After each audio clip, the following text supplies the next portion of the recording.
Bon alors préparez-vous, on va arriver sur la zone interdite. Des plongeurs sur les traces d'un passé plus que centenaire. Ce jour-là, ces spécialistes en biologie marine ne cherchent ni faune ni flore aquatique. Ils traquent les déchets de guerre émergés. Sur le plan, là, sur la carte, tu l'as ? La fameuse zone interdite, c'est celle-là, qui est délimitée au bout de la passe de Zuidcote, ici par cette cardinale.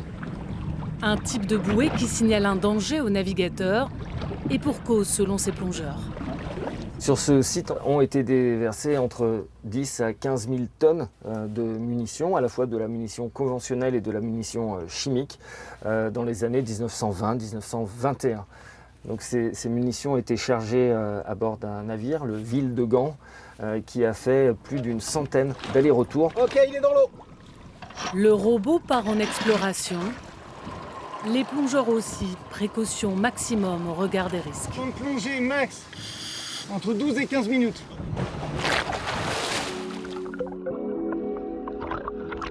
Les recherches sont longues et difficiles. Trop de sédiments, trop de courants au large de Dunkerque. La mer du Nord ne dévoile pas ses secrets cette fois-là. Visibilité nulle jusqu'à 15 mètres. Rien du tout. Comme on voit les particules en suspension. Donc on trouvera la prochaine fois. Revenir, car les preuves sont formelles. Et c'est notamment aux archives départementales de Dunkerque qu'on les trouve. Olivier Saint-Hilaire est historien, spécialiste des déchets de guerre. Au moment où l'armistice est signé, les industries tournent à plein régime et les dépôts sont déjà pleins de munitions. Et on sait par exemple que pour les Allemands, les dépôts de munitions sont composés à moitié de munitions chimiques. Alors dans un premier temps, on immerge, mais on va s'apercevoir assez vite que les munitions sont de plus en plus dangereuses avec le temps. Il y a urgence. Les autorités vont alors développer une deuxième méthode d'élimination des obus, tout aussi polluante. Voilà. D'accord. Là, c'est net, c'est à une trouée. On pourrait croire que c'est une clairière. Nous retrouvons notre historien dans l'Avesnois, en forêt de Trélon. Il est accompagné de la présidente d'une association de défense de l'environnement. Ici, dans les années 20, sous l'impulsion du gouvernement français, des entreprises privées brûlaient des obus chargés de TNT, arsenic, phosphore et autres gaz moutardes. Une bouteille qui contenait de l'arsine, c'est des bouteilles qui étaient prises dans le corps de l'obus, pris dans une gangue d'explosifs.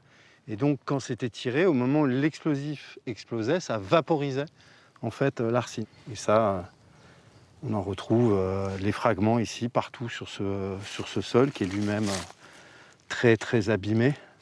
100 ans plus tard, il n'y a toujours rien qui repousse, quoi. Ouais.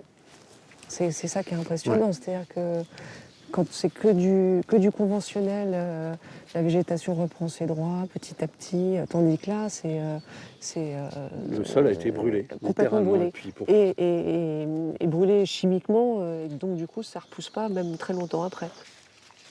L'enjeu en pleine reconstruction était de récupérer les métaux.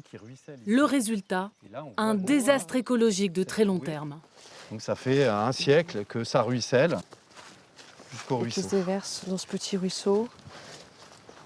C'est un site qui expose l'environnement, les animaux sauvages, voire les promeneurs à des poussières, à une pollution. Il y a l'empreinte sur les sites à cause des activités de destruction et de brûlage des munitions, mais bien au-delà justement à cause des transferts par les eaux météorites, les eaux de pluie et les petits cours d'eau.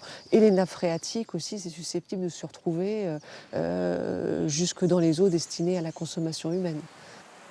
Quand nous ouvrons le robinet, buvons-nous aujourd'hui encore l'héritage toxique des conflits mondiaux ? Depuis 2019, la métropole de Lille déconseille la consommation d'eau du robinet pour les nourrissons. Dans ce communiqué, un lien direct était établi entre perchlorate et Première Guerre mondiale. La métropole de Lille n'a pas donné suite à nos demandes. Direction donc Orléans, siège du Bureau de recherche et de géologie minière. Le Nord-Pas-de-Calais a été la région en fait, pionnière. C'est là qu'on a découvert la présence d'ions de perchlorate en 2011 dans les eaux souterraines et dans les eaux de boisson. Et c'est là que les premières questions sur l'origine, d'où ça vient, ont émergé. Et c'est là où se sont déroulés les plus importants duels d'artillerie de la Première Guerre mondiale. Et donc, à la fin de la guerre, il y a des quantités absolument colossales de munitions qui ont été abandonnées par les Allemands. Et où est-ce qu'elles ont été abandonnées, ces munitions? Dans les aires aériennes allemandes, à l'est de la ligne de front, précisément là où on retrouve les perchlorates. Localement, dans le Nord-Pas-de-Calais, on monte à 30, 40, 50 microgrammes par litre dans l'eau de boisson et dans la nappe.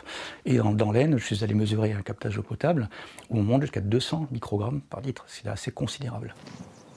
Insidieuse, cette pollution est parfois aussi beaucoup plus directe. Cette année, on a remonté encore un obus. De nombreux obus tirés n'ont jamais explosé et vieillissent désormais sous terre. Ces agriculteurs en font les frais chaque année.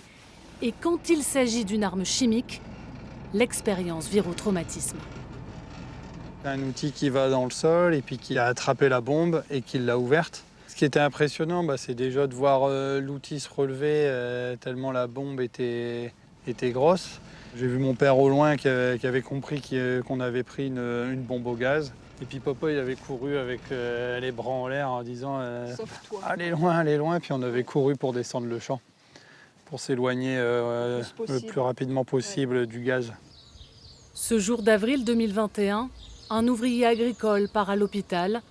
En tout, 5 personnes sont intoxiquées au gaz moutarde. C'est toujours la même chose avec les déchets de guerre, c'est qu'on cache effectivement ces déchets sous l'eau, dans des gouffres, sous terre, mais tôt ou tard, ces obus, ces bombes, ces grenades finissent toujours par réapparaître sous une nouvelle forme, et souvent ça prend la forme de contamination des eaux et des sols. Cette histoire de déchets de la Première Guerre mondiale montre tout simplement que, en tout cas, l'héritage toxique des guerres est peut-être perpétuel et les sorties de guerre infinies. Il faudra 500 ans au moins pour ramasser les obus oubliés sous terre. En mer, aucune solution technique n'a été trouvée pour les extraire. Chaque jour un peu plus, l'érosion nous menace.